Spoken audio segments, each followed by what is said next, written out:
और print.in बिहार में विधानसभा चुनाव को लेकर सारे पार्टियां जो हैं तैयारी में लग गए हैं। राष्ट्रीय लोक समता पार्टी भी अपनी तैयारी में लग गए हैं। इनकी क्या तैयारी है? आज जो है इन्होंने दूसरे फेज का जो है उम्मीदवारों का लिस्ट जारी किया है और जानते हैं इन्होंने कि इनकी क्या तैयारी है। इनका जो है उपेंद्र कुशवाहा जी का जो किन किन पार्टियों से गठबंधन है, उनकी क्या योजना है, उसके बारे में हम विस्तार से जानते हैं। जितेंद्र जी, रिपोर्ट में आपका स्वागत है। आप ये थोड़ा सा बताइए कि जो उपेंद्र कुशवाहा जी जो पहले एक जो गठबंधन हुआ है ओवैसी जी के साथ हुआ है, मायावती जी के साथ हुआ है, तो ये क्या मतलब उनकी योजना है और वो किस तरह से प्रचार के लिए जो प्रोग्राम बना रहे हैं, और इसके अलावा आज जो दूसरे फेज का जो उम्मीदवार का जो सीट जारी किया गया है उसके बारे में थोड़ा सा विस्तार करें। देखिए, बिहार के अंदर आज एक नैरेटिव सत्ताधारी गठबंधन की तरफ से ये कहा जा रहा है कि हमारे 15 साल के कार्यकाल उसकी उपलब्धियों पर बहस मत करिए, बहस करिए पहले के 15 साल में क्या हुआ। बिहार की जनता एनडीए, जदयू, बीजेपी की जो सरकार है और इसकी जो विफलताएं हैं, इसकी वजह से निराश है। वो बदलाव चाहती है कई मामले में।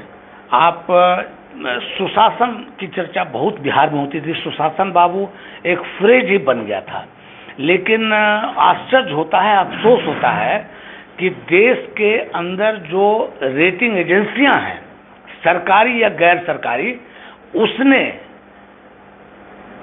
सुशासन की जो चर्चा करते हैं उसमें सबसे रेटिंग जो है सबसे अंतिम पायदान पर चले गए। आज हमारा जो प्रबंधकीय कौशल की चर्चा हम करते थे वो सबसे निचले पायदान पर चला गया। आप ये माइग्रेंट लेबर के बारे में ये कहते रहे नीतीश बाबू कि बिहार से अब पलायन बंद हो गया। पूरे देश ने, पूरी दुनिया ने देखा जब इस बार लॉकडाउन हुआ कोविड-19 की वजह से, तो देखा कि बिहार के श्रमिक जो हमारे बिहार की बेटे बेटियां थी, किस मुसीबत में वो घरों को लौट रहे थे। उनकी पीड़ा का बखान शब्दों में दुनिया का कोई भी आदमी नहीं कर सकता है। बहुत मुश्किल काम है। लोग आंख से आंसू निकल जाते हैं जब व्याख्या करने कोई बैठता है। तो इस दृश्य के बाद कोई कल्पना करता है कि एनडीए फिर सत्ता में वापस आएगी, ये गलत होगा। कहां जाए जनता? तो ये बता रहे हैं कि देखिए, डर दिखा रहे हैं पिछले 15 साल का। उस डर के बुनियाद पर ये फिर सत्ता चाहते हैं। हम लोग पुराने 15 साल के जो लोग हैं और गठबंधन बनाया, हम भी थे वहां। हम लोगों ने एक ही बात कहा कि गठबंधन के तमाम लोग बैठ के नेतृत्व पर विचार करिए। राजद का ही अगर नेता हो तो चेहरा बदलिए। राजद तैयार नहीं हुई या तेजस्वी जी तैयार नहीं हुए, जो तैयार नहीं हुए, तो हम लोग ने समझा कि इससे मुक्ति तो चाहती है बिहार की जनता, लेकिन उनके नेतृत्व में फिर नई सरकार बने ये भी नहीं चाहती। तो हम लोगों ने एक नया रास्ता लिया, एक गठबंधन बनाया और देश के एक बड़ी नेता, दलितों की राष्ट्रीय पार्टी के सुश्री मायावती जी, उनसे बात हुई, ओवैसी साहब से बात हुई और कई पार्टियां हैं जिनके साथ देवेंद्र जी हैं, उनसे बात हुई और हम लोगों ने एक नया विकल्प देने की बात कहा। और हम बिहार में ऐसी सरकार चाहते हैं जो सरकार अकाउंटेबल हो। अभी जिम्मेवारी नाम की कोई चीज नहीं है। मैं बहुत ही चुनौती शब्द कहना बहुत खराब लगता है राजनीति में, लेकिन मैं कह रहा हूं कि एनडीए के लोग एक भी काम बिना पैसे का कराने का अगर दावा करें तो हास्यास्पद लगेगा। आप थाना जाइए, ब्लॉक जाइए, कोर्ट कचहरी जाइए, आप समाहरणालय जाइए, सभी काम के लिए भैया रेट तय है।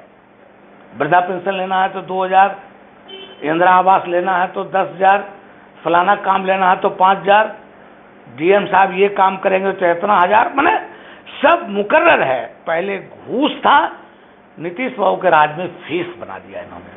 और नीतीश बाबू ने एक बड़ा अपराध किया है। हिंदुस्तान के राजनीतिक इतिहास में जब इसका विश्लेषण होगा, ये अपराध का दंड नीतीश बाबू को सदियों तक झेलना पड़ेगा। इतिहास में जब भी चर्चा आएगी। वो क्या, इन्होंने राजनीतिक दल के कार्यकर्ताओं को मार दिया। जदयू का कोई कार्यकर्ता नहीं है जो ये कहे कि हम एक काम के लिए कहीं जाके हम फैसिलिटेट करेंगे, हम इस काम को करा देंगे।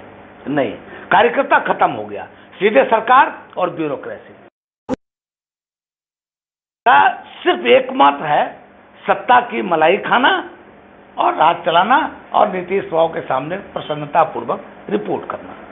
कागजी घोड़ा हमारे यहाँ दौड़ रहा है, कागजी घोड़ा दौड़ रहा है।